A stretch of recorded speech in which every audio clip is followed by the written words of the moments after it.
Hey guys, and welcome back to the United Star. And we have Sid with us to talk about the Champions League, a tournament in which Ole hasn't been really succeeding. I think 11 games, seven losses, uh, three wins and one draw, something of that stature. But it's clear Hmm. that he's not doing well in that tournament. Sid, Hmm. before we get into how important this game is, obviously it's a build up to that. The last week has been rather, I would say, not an eventful one for a United fan, right? Getting knocked out of the Carabao. The West Hmm. Ham game was a very tipsy-turvy one, which we won 2-1. And then the Aston Villa game. I mean, you can come out and make the excuses you want, but it is what it is. How Hmm. important does this game become for Ole Gunnar Solskjaer? Very, and for multiple reasons. Number one is, of course, we've not won. We've won only one out of our last four games. Two of those, okay, fine. Young boys, I will give it to young boys. They played very well. We got the red card and all, and the whole game was sort of Ole's mistake. He didn't make the right choices. But that West Ham game, I really thought we should have won that. I don't think you can really pin that on Ole, like I've said before, because I think our attacking play was very good, but we just couldn't finish our chances. We were absolutely blunt up top. So I think that West Ham game we deserved to win, and like even out of the Aston Villa game, I expected a draw in the final minute when Bruno absolutely rocketed that penalty, which I have never seen in my life. So I like something's gone wrong. You're having an unlucky day when Bruno actually skies a penalty, let alone the Yeah, goalkeeper yeah. saving it. So. But to be very honest, I think Prasham went on Stratford Paddock after the game. If you Mm, guys haven't seen the video we did with Stratford, Sid will put it in the description. But yep. he mentioned it correctly. Like, you can't talk about Bruno missing one penalty. It was the right decision. Let's not get Yeah, into Bruno absolutely. missing a penalty or not. Let's look at the Champions League, right? When I remember we both sat down with the predictions and we're like, first four games, let's win those first four games and then take it the easy way out because you have 12 points. But we're Mm, in this one game, one loss. yeah. And now, Frank, no disrespect to an opposition like Young Boys, but the opposition, it just gets harder.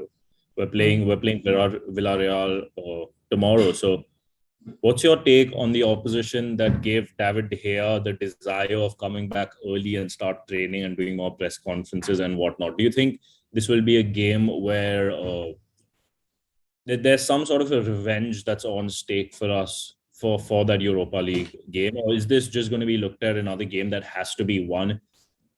And if we don't win, is Ole's position? I mean, I don't agree with it, but is Ole's managerial position under question mark? So it's like you said, right? We need to win four games out of the six to qualify. Right? We lose tomorrow. We have to have 100% win rate from now on. Okay. So either Yep. way, the pressure is there on Oli. He has to win Yep. tomorrow. Of Yep. course, David Dea will be back. He's been really good. Many people have criticized him for conceding goals, but I don't really think those were his fault, barring maybe one or two. But David Dea has been very good ever since the Europa defeat, and we have to exact revenge from Villarreal. And there is no chance in hell we should be playing Europa this season, because you look at a squad. If somehow we manage to bottle this group, I think the day we bottle the group, that day Ole is gone, because you can't play Europa with the likes of Cristiano Ronaldo, Rafael Varane, Bruno Fernandes, Jadon Sancho, Paul Pogba, Luke You know, Shaw, Sid, Aaron Wan-Bissaka in your team. you're mentioning all these names. So why don't you just go ahead and give us the 11 that you expect will play? Because Uh, it's a debate, that there are a lot of people. I don't want to get into this De Gea Henderson discussion, but the way Henderson yeah. kept against West Ham, but the way he kept in those last minutes and made those beautiful saves puts into question, can he play in the cup games, even though De Gea is doing very well. There's injuries. Luke Shaw is probably not going to Yeah, play he's this out. injury. I wouldn't even play Harry Maguire for the sake No, of he's it. out. He's out. He's not playing. Both of them Yeah, are both of out. them Right, we're are out. looking at a very weakened defense. Hmm. At the same time, our attack doesn't seem that confident. Bruno has his head low. How do you how do you? I have an issue with the fact that we gave these people a 1 week rest, got out of the Carabao Cup because we were giving these people a 1 week Yeah. rest, and they still didn't perform. So, what 11 do you see that will, lift the spirits at Old Trafford when we play now? I mean, look, you have to please the Old Trafford crowd because that loss on Sunday was just unacceptable. I spoke to Prasham after he left the stadium. He did his video with Paddock. I spoke to him and he was like he was very disappointed. He really thought we should have won. But of course, he mentioned a couple of names who personally I'm not going to put in my lineup today and who I don't think should be in the starting lineup from now on. So I'm just going to go ahead, give my lineup. I think David De Gea to exact his revenge starts in goal. I agree, Dean Anderson has done well, and I think he's improved from last season. I remember I criticizing him last season for not being, alert during the final minutes because he wasn't playing at Sheffield anymore. He was playing at Manchester United, and I think he sort of got that sorted out.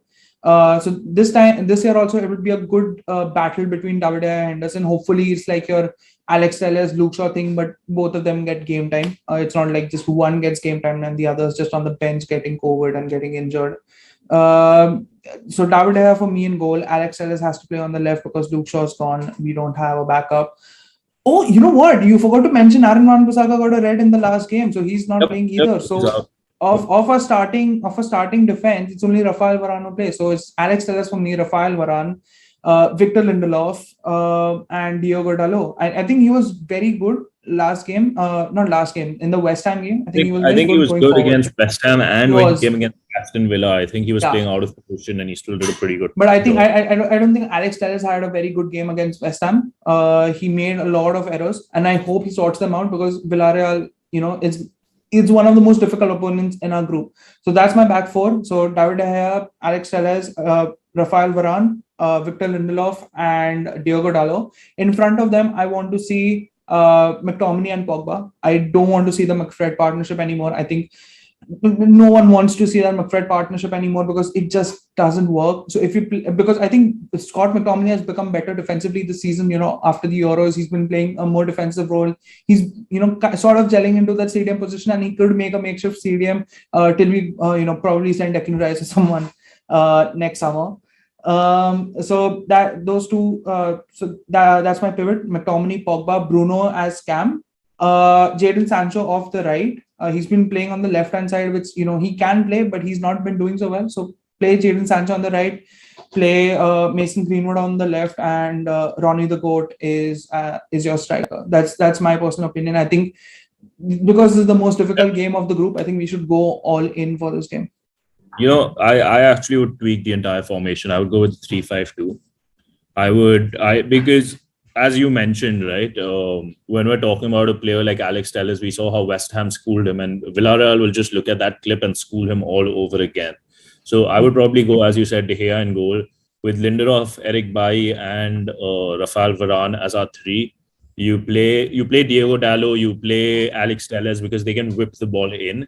Mm-hmm. You're then looking at playing McTominay with Pogba and Bruno in a 3 out there. Okay. And up front, play both Cavani and Ronaldo. Just keep whipping that ball in. You have 2 solid strikers who can head it. If you want, the formation can be changed very easily. You can go to a 4, remove 1 defender, put on maybe a Mason Greenwood, and it goes to a 4. The way you were describing. Mm-hmm. McTominay comes back, Pogba goes Cam. You shift Ronaldo to the wing. You play Cavani up front. It gives you that option changing if it doesn't work. But other than that, when I look at Diogo Dalot and Alex Telles, the only thing I see, Diogo Dalot is a good player, but the only thing I see in terms of Alex Telles and Diogo Dalot is the ball they can whip in, and you need to have those strikers to put the head to it. Greenwood's a great player, but he's still not developed that talent yet. Yeah, I agree with you. Although I think if Ole goes by what you're thinking, I think instead of Cavani, he'll play Mason Greenwood. Because then he can, because Mason Greenwood also plays on the wing. So maybe if he's going by that same thought. Yeah. Fair enough. I just think Cavani gives you that option. It could also be used as, there are a lot of things. Like last season, Cavani was a super sub. Maybe this time, Lingard's a super sub for this season. Yeah. It's a different discussion. But I want to dwell into Villarreal. They're a good team. We all know that they've been doing well. They beat us to reach where they are right now, to be in the same group as us. Otherwise, they wouldn't have even made it to the Champions League. What are you expecting from this game? What are your predictions? How do you see it panning out? Are you nervous? How's it going? I am actually very nervous. I think Gerard Moreno is injured for this, so that sort of is a good. Hopefully, it's a good thing. But what I was very pissed about after the final was Alberto Moreno coming out and saying "You never walk alone" on his Insta story and all. Now, I want that man to cry tomorrow because our forwards have just put him on toast. That's what I'm looking for, and I hope we get that. Our performances haven't. I mean, look, don't take anything away from the attackers.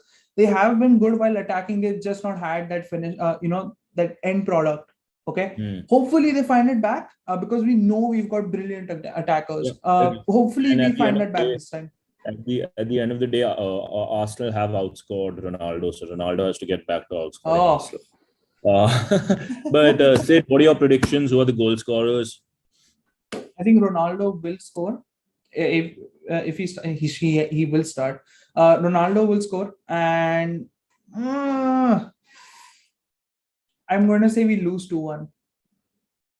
Wow, first time. I'll tell you why. Because the last few previews or something I've said, oh, easy, we'll win. Young boys we lost, West Ham we lost, Villa we lost. This time I'm going to say we lose. So hopefully.